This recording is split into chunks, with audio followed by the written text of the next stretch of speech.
Good morning guys, welcome back to my new blog. कैसे हैं आप सब? आई होप कि आप सब बहुत अच्छे से होंगे। सो गाइज़, सुबह के बजे हैं 8 और बच्चों को भेज दिया स्कूल। पति देव भी चले गए हैं ऑफिस। उसके बाद नाश्ता पानी करके पूजा पाठ करके मैं पहुंच गई हूँ बेडरूम में, क्योंकि सबसे पहले सफाई का काम बेडरूम से शुरू होता है। सारी चीज़ें फैली पड़ी रहती है, क्योंकि सुबह सुबह बच्चों का नाश्ता बनाना, लंच तैयार करना, उनको स्कूल भेजना, उसके बाद ही कुछ काम हो पाता है। तो यहाँ सबके जाने के बाद फटाफट से मैं लग गई हूँ सफाई में, और बेड में जितने भी कपड़े पड़े थे सबको फोल्ड कर दिया, क्योंकि आजकल सर्दियों का मौसम है और कपड़े वगैरह सब सूखते नहीं, तो इधर उधर फैले ही रहते हैं।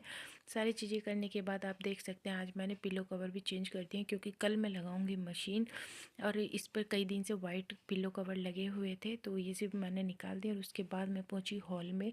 हॉल में जो रात को मैंने कपड़े फैलाए थे वो कर लूँगी इकट्ठा। और ये मेरा स्वेटर और जैकेट है, क्योंकि मैं सुबह काम कर रही थी, बच्चों को भेजा था, तो 5 बजे उठी थी, सर्दी का टाइम था, वुलन पहन रखा था, लेकिन अभी काम करते करते मुझे गर्मी लग रही है, तो मैंने इसको निकाल दिया है। बट इसको यहीं बेड पे छोड़ दिया था, क्योंकि काम पेंडिंग पड़ा था। वो करने के बाद अभी मैं सब समेट रही हूँ ये सारी चीज़ें करने के बाद। और आप देख सकते हैं मैंने बेड पर लगा दिया वुलन बेड शीट, क्योंकि अब थोड़ा सा वेदर चेंज हो रहा है, तो कॉटन की बेड शीट ठंडी लगती है, और बच्चे पूरा दिन इस पर बैठते ही रहते हैं, क्योंकि उनको देखना होता है टीवी है हॉल में।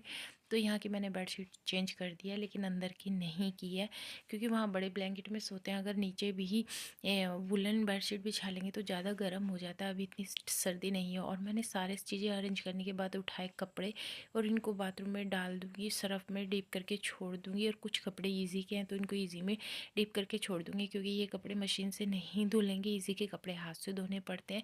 इसके बाद ये है अपने बेटे के वाहन, सारे रथ उठा उठा के साइड में रख दिए, ये साइकिल। और आज मैंने उसका एक स्कूटर कूड़े वाले को भी दे दिया, जो वो यूज़ नहीं कर रहा था। अभी बिल्कुल ठीक था, बट अभी उसको नहीं पता कि वो मैंने कूड़े वाले को दे दिया है, तो अब वो देखेगा तो परेशान होगा, क्योंकि उसको लगता है कि सारी गाड़ी पे कोई ना कोई कैंडिडेट बैठा रहे और उसके साथ रेसिंग करे, उसको बहुत अच्छा लगता है। बट उसको अभी अपने तीसरे स्कूटर के बारे में नहीं पता है।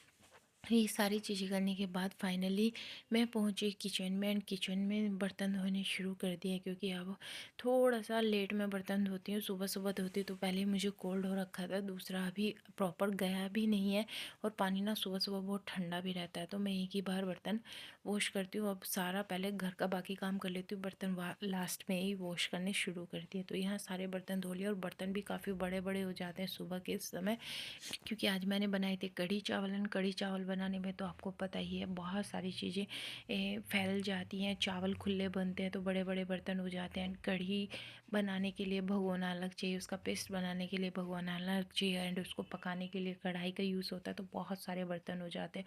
फाइनली बर्तन वगैरह सब धो धा के मैं पहुँची बेडरूम में, और झाड़ू लगाना शुरू कर दिया, क्योंकि झाड़ू लगाने के बाद ही मैं प्रॉपर अपना पोछा लगा पाऊँगी। एंड जो बर्तन धोए थे उनको भी अंदर रखूँगी, तब तक वो ड्राई हो जाएंगे, तब तक मैं झाड़ू लगा लूँगी। तो झाड़ू लगाने में पता नहीं कहाँ कहाँ से कूड़ा निकल के आ जाता है। कितनी कोशिश करती हूँ कि चीज़ें इधर उधर ना फैले, झाड़ू लगाने से पहले एक बार प्रॉपर सारी चीज़ें उठा लूँ, बट बच्चों के चलते ऐसा पॉसिबल नहीं है, कहीं ना कहीं से कुछ ना कुछ वाकई निकल ही जाता है। तो यहाँ मैं लगा रही हूँ झाड़ू, और झाड़ू लगाने के बाद मैं जाऊँगी किचन को क्लीन करने, क्योंकि अभी किचन क्लीन नहीं हुआ है, सिर्फ बर्तन ही धुले हैं। जब तक किचन क्लीन नहीं होगा पोछा लगाना इम्पॉसिबल है। तो झाड़ू लगाने के बाद मैं पहुंची किचन में, एंड आप देख सकते किस तरीके से मैं बर्तन अरेंज कर रही हूँ के अंदर एक, क्योंकि छोटी सी किचन है, सारी चीज़ें इसी तरह से रखनी पड़ती है, अदरवाइज़ ये ना पॉसिबल नहीं होता कि एक रैक में इतने सारे बर्तन आ जाएं, तो छोटे छोटे अरेंजमेंट तो करने ही पड़ते हैं। तो यहाँ मैं बर्तन लगा रही हूँ। तो आज आप लोगों ने लंच में क्या बनाया, क्या खाया, कमेंट करके ज़रूर बताइएगा। एंड आप लोग कहाँ से मेरा ब्लॉग देख रहे हैं ये भी कमेंट करके ज़रूर बताइए, कि आपके यहाँ पर कितनी सर्दी शुरू हो गई है, क्योंकि अब सर्दी है तो आगे छुट्टियाँ भी पड़ेंगी, एंड छुट्टियाँ पड़ेंगी तो कहीं घूमने की प्लानिंग भी सबकी बनी जाती है। तो आप लोग इस विंटर सीज़न या विंटर वैकेशन में कहाँ जाएंगे कमेंट करके ज़रूर बताइए, क्योंकि हम भी लोग भी इसी टॉपिक पे कुछ ना कुछ बातें करते रहते हैं। और मैंने देखी गाय की रोटी पैक कर दी है, क्योंकि आज पतिदेव भूल गए हैं गाय की रोटी ले जाना, क्योंकि जब वो ऑफिस जाते हैं तो गाय की रोटी साथ लेकर जाते हैं, क्योंकि उनके ऑफिस में बहुत सारी बाहर की साइड गायें मिल जाती हैं और वो खाना भी खाती है। जो घर के आसपास गाय मिलती हैं उनको खाना इतना ज़्यादा मिलता है कि वो रोटी खाना पसंद ही नहीं करती। तो यहाँ किचन वगैरह सब क्लीन करके मैं नहा धोकर आ चुकी हूँ। और ये देखिए आज मैंने ये वाला सूट पहना है, क्योंकि अब तो भैया सर्दी आ गई और नई नई ड्रेस पहनने को मिल रही हैं। तो बच्चों को भी लग रहा है कि ये पता नहीं नई नई ड्रेस क्यों पहनते हैं। मेरा बेटा रोज़ बोलता है न्यू ड्रेस न्यू ड्रेस, लेकिन उसको ये नहीं पता कि पुरानी है, लेकिन जब मौसम चेंज होता है तो उसके अकॉर्डिंग हम कपड़े निकालते हैं। उसके लिए ये नया ही है।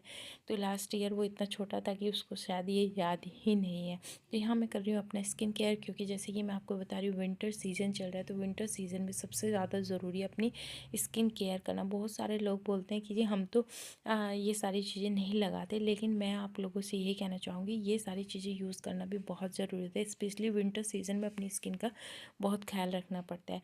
तो आप लोग स्किन केयर करते हैं नहीं, कमेंट करके ज़रूर बताइए। एंड आप लोगों को मेरा ये ब्लॉग कैसा लगा ये भी ज़रूर बताइए। तो स्किन केयर करने के बाद अब हो चुका है बच्चों को लेने जाने का टाइम, तो मैं उनको लेने जा रही हूँ। आज का ब्लॉग यहीं एंड करते हैं।